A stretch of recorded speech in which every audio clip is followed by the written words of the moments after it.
It's mid-June, the real estate market has cooled off a little bit, and prices are actually coming down, which isn't entirely a bad thing. For starters, the way that prices were accelerating in the city of Toronto and in the GTA was absolutely insane, right?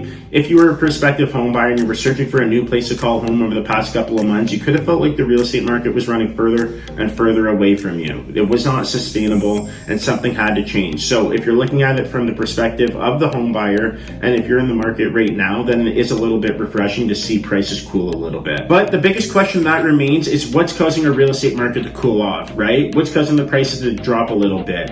And the key driver behind this is the fact that our interest rates are climbing higher and higher over the past couple of months, and they're set to increase even more in the coming months, right? The Bank of Canada has increased our key interest rate by 50 basis points on two separate occasions, with the most recent hike happening on June 1st. And really quickly before I move on, I want to add that when interest rates go up, not if, when, this will directly impact the average selling price of homes, right? And if you're a home buyer searching for a new place to call home, your purchasing power is going to be decreasing as well. And I don't want that to sound like a bad thing, right? I'm not trying to be negative about the subject, but when interest rates go up and your purchase power decreases, you're going to have to look at different avenues, right? If you can't get the detached or the semi, you're going to be forced to look at the townhouse. If you can't get the townhouse, you're going to be forced to look at the condo, right? And if you can't afford that, you're going to be forced to rent. And that's what's happening in the city of Toronto and in the GTA. Our rental market right now is experiencing a lot of activity, but I'll save that breakdown for another video. Now, I know I've been doing a lot of talking, but let's get to the numbers, right? What do the numbers look like? What are the average selling prices in May 2022? So the average selling price for all asset classes combined was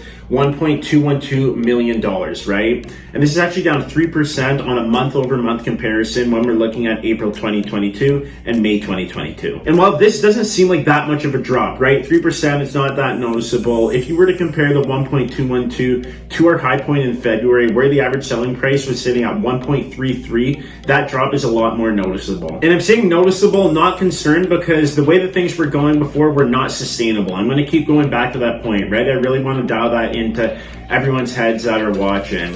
Will we get back to the point where average selling prices are sitting at 1.33? Of course, it's just going to take a little bit of time. And the important thing to remember here is that if you're buying real estate and you're playing the long-term game, then you are going to be all right. If you're planning to hold the property for 5 years, 7 years, 10 years, whatever the case may be, you are going to end up on top.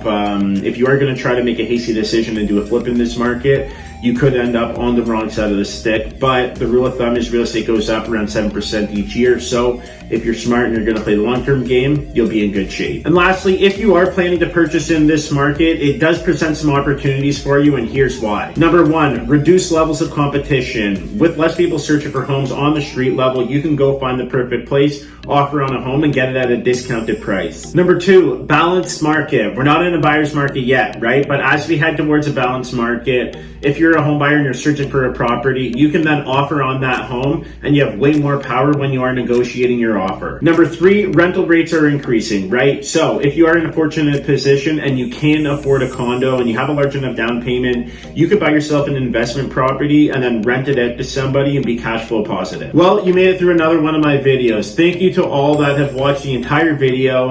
If you made it to the very end, I appreciate you very much. As always, my name is Trey, folks. If you have any questions about the real estate market, don't hesitate to send me a personal message or give me a call.